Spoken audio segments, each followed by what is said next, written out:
Hello बच्चों, let's read the given question. The question says the PN junction diode works as insulator if connected first to AC, second in forward bias, third in reverse bias, fourth none of this. So question ये है कि PN junction insulator की तरह कब act करेगा या behave करेगा. So सबसे पहले तो हमें इंसुलेटर के बारे में पता होना चाहिए. इंसुलेटर वो डिवाइस है जो कि कंडक्ट नहीं करता करंट और हीट को. ऑलराइट. सो उसके बारे में we have a basic understanding that bad conductor of heat and electricity हम कह सकते हैं. Bad conductor of heat and electricity.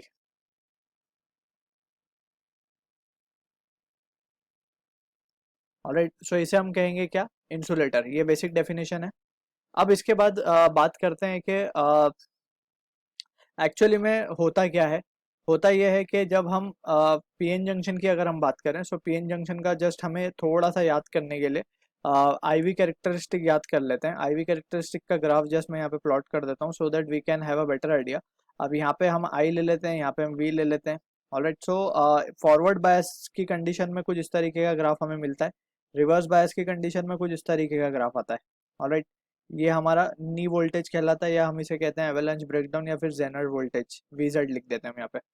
अब ये ग्राफ को यूज करते हुए will try to answer the given question. अब यहाँ पे समझते हैं कि पीएन जंक्शन कब इंसुलेटर की तरह बिहेव करता है. इंसुलेटर का मतलब जैसे हमने डिस्कस किया कि उसमें से कोई हीट या कंडक्टर इलेक्ट्रिसिटी पास ना हो सके. ऑलराइट. सो फॉरवर्ड बायस की जब हम कंडीशन की बात करते हैं, सबसे पहले हम फॉरवर्ड बायस को डिस्कस कर लेते हैं. फॉरवर्ड बायस में क्या होता है. फॉरवर्ड बायस को हम कहते हैं शॉर्ट सर्किट भी हम कहते हैं. शॉर्ट सर्किट का क्या मतलब है. शॉर्ट सर्किट का मतलब ये है कि इट एक्ट, ये बहुत ज्यादा करंट को अलाउ करता है फ्लो होने के लिए. Alright. So it allows the flow of current. जैसे फॉर एग्जांपल अगर हम इसको डायग्राम के थ्रू समझने की कोशिश करें, सो हमें पता है कि ये जो बैरियर, यहाँ पे बैरियर पोटेंशियल डेवलप होता है. ऑलराइट. सो यहाँ पे लेट्स से ये पी है हमारा, ये एन है, और यहाँ पे मेजॉरिटी चार्ज कैरियर कौन है पी साइड में, दैट इज होल. ऑलराइट. और एन साइड में कौन है, इलेक्ट्रॉन्स है. ऑलराइट. और यहाँ पे एक बैरियर क्रिएट हो जाता है जिसे हम डिप्लीशन रीजन बोलते हैं या फिर बैरियर भी बोलते हैं इसको, बैरियर रीजन. सो यहाँ पे होता क्या एग्जैक्टली, यहाँ पे आके होल्स जो है स्टक हो जाते हैं, इमोबिलाइज हो जाते हैं, और यहाँ पे आके इलेक्ट्रॉन्स इमोबिलाइज हो जाते हैं. ऑलराइट. और फिर क्या होता है, यहाँ से यहाँ पे एक इलेक्ट्रिक फील्ड जनरेट हो जाती है. ऑलराइट. जब हम इसे फॉरवर्ड बायस करते हैं, फॉरवर्ड बायस का मतलब है कि पी साइड को हम हायर पोटेंशियल पे रख देते हैं compare to N side. Alright. ये हो गया.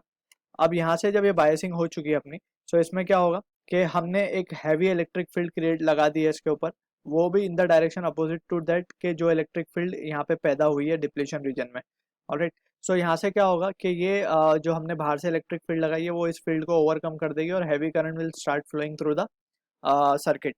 ऑलराइट. सो इसीलिए हम इसे ओपन या क्लोज सर्किट की तरह या क्लोज स्विच की तरह भी हम इसको फॉरवर्ड बायस को पीएन जंक्शन को यूज करते हैं. ऑलराइट. सो अब इसी के उल्टा केस अगर हम देखें रिवर्स बायस की कंडीशन, लेट्स से हमने यहाँ पे तो अभी फॉरवर्ड बायस में देख लिया कि भाई फॉरवर्ड बायस में तो करंट कंडक्ट हो रहा है, तो यानी कि ये आंसर नहीं हो सकता, हमारा इंसुलेटर नहीं बन सकता ये.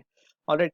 अब बात करते हैं रिवर्स बायस की. तो रिवर्स बायस में एक्चुअली हम क्या करते हैं, रिवर्स बायस में जस्ट हम क्या कर देंगे, बैटरी को फ्लिप कर देंगे.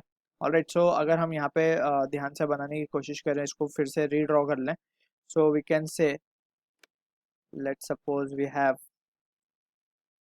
अगेन एक पीएन जंक्शन है हमारे पास, पी एन. यहाँ पे अगेन ये मेजॉरिटी चार्ज कैरियर हमने शो कर दिए. और यहाँ पे minority charge carrier, majority charge carrier and side में ये आ गया हमारा डिप्लीशन रीजन.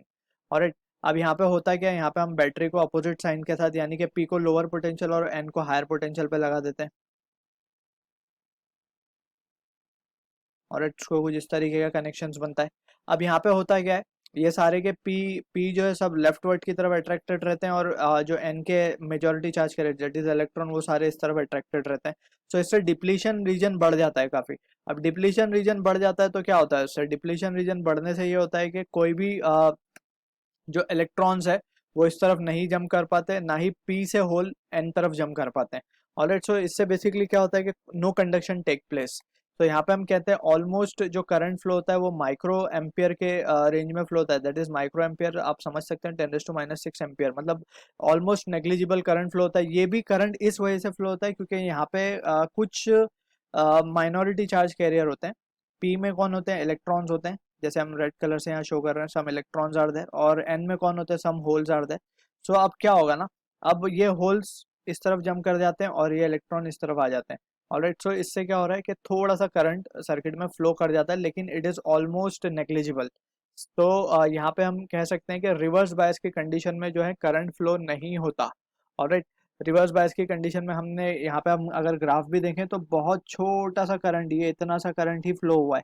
ऑलराइट, फिर उसके बाद तो रिवर्स बायस में फिर एक टाइम ऐसा आता है कि जब ये कंटिन्यूस हम इसको बैटरी सोर्स, एक्सटर्नल सोर्स की बैटरी या वोल्टेज बढ़ाते जाएं बढ़ाते जाएं बढ़ाते जाएं, तो जो पैरिंग हुई थी इलेक्ट्रॉन और होल के बीच में वो बॉन्ड टूट जाते हैं और हैवी करंट फ्लो होना शुरू हो जाता है। मींस हैवी इलेक्ट्रॉन्स का फ्लो यहाँ वहाँ होना शुरू हो जाता है, that is across the barrier potential. फिर हैवी करंट फ्लो हो जाता है, उसको हम जेनर ब्रेकडाउन या फिर एवलांच ब्रेकडाउन भी कहते हैं। ऑलराइट, सो अब यहाँ पे हम कह सकते हैं कि ये जो है कंडक्ट नहीं कर रहा।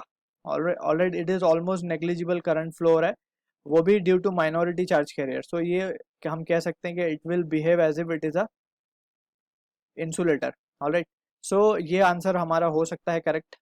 अब हम जब तक फर्स्ट को भी चेक कर लेते हैं। सो लेट्स से अब फर्स्ट ऑप्शन की बात कर लेते हैं, ये हमारा पी टाइप है, ये हमारा एन टाइप है, और अगर हमने इसे ऑल्टरनेटिंग सोर्स से कनेक्ट कर दिया, ऑल्टरनेटिंग में क्या होगा, for first half cycle P forward behave करेगा, for second half cycle it will behave as if reverse bias. So first half में तो कंडक्ट कर जाएगा, लेकिन सेकेंड हाफ में वो कंडक्ट नहीं करेगा। सो वी कैन से कि इंसुलेटर कहना, इंसुलेटर तो कभी कंडक्ट नहीं करता, सो वी कैन से कि ये आंसर भी हमारा प्रॉपर नहीं है। So only the option correct is option third. I hope you understood the solution. All the best.